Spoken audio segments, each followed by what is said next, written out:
వినాయక చవితి పరంపరకి మిఠాయి లాంటి శుభవార్త 40 గ్రాముల నుండి 100 కేజీల లడ్డూని కస్టమైజ్ చేస్తుంది మన పరంపర. ఆర్డర్స్ కోసం సంప్రదించండి. విశాఖ సమావేశం ఆంతర్యం ఏంటి? ఈ 1.5 ఇయర్ వచ్చింది అధికారంలోకి, ఏం చేసాము, నెక్స్ట్ ఏం చేయాలి, పార్టీని ఎలా బలోపేతం చేయాలి, గ్రౌండ్ లెవెల్ విలేజ్ నుంచి స్టేట్ లెవెల్ వరకు కూడా ఎలా బలోపేతం చేయాలన్న దాని మీద దిశానిర్దేశం చేయబోతున్నారు. ఇప్పుడు ఆయన తెలంగాణ ఆంధ్రప్రదేశ్ రెండు ప్రాంతాల నాయకులతో సమావేశం అనగానే లాస్ట్ మేము చేసిన దాంట్లో 8 చోట్ల కూడా ఓడిపోవడం జరిగింది. ప్రేమ్ కుమార్ గారికి 40,000 ఓట్స్ వచ్చాయి.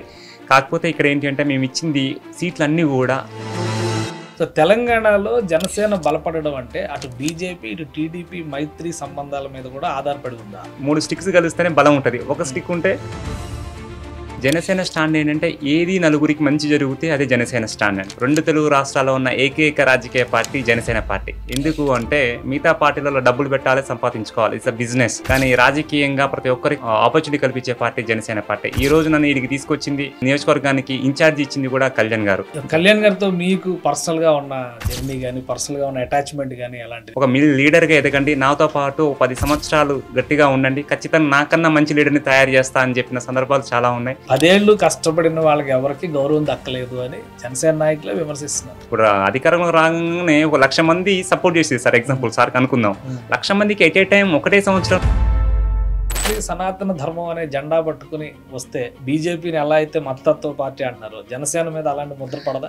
మనం గౌరవించుకుంటూ పక్క మతాన్ని కూడా గౌరవించడమే సనాతన ధర్మం సార్. ఎందుకంటే ఇప్పుడు మన హిందువుల్ని పొగడము, హిందువుల్ని మనం తీసుకెళ్తూ ముస్లింలని, క్రిస్టియన్స్ ని, బౌద్ధన్స్ ని మనం తిట్టడము ఇది చేయట్లేదు. ఈసారి కూడా చీరలు పంపించడం 10-15 వేల మందికి పంపిస్తున్నారు. కానీ పిఠాపురం ప్రజల్ని ఒక అక్క అన్నదమ్ములు, అక్క చెల్లిలాగా చూస్తున్నారు. కాబట్టి లాస్ట్ ఇయర్ కూడా శ్రావణ మాసంలో అందరికీ కూడా పట్టు చీరలు పెట్టడం జరిగింది. అమరావతి ఫెయిల్యూరు, పోలవరం ఫెయిల్యూరు, పిఠాపురం నియోజకవర్గంలో కూడా చాలా వ్యతిరేకత వచ్చేసింది.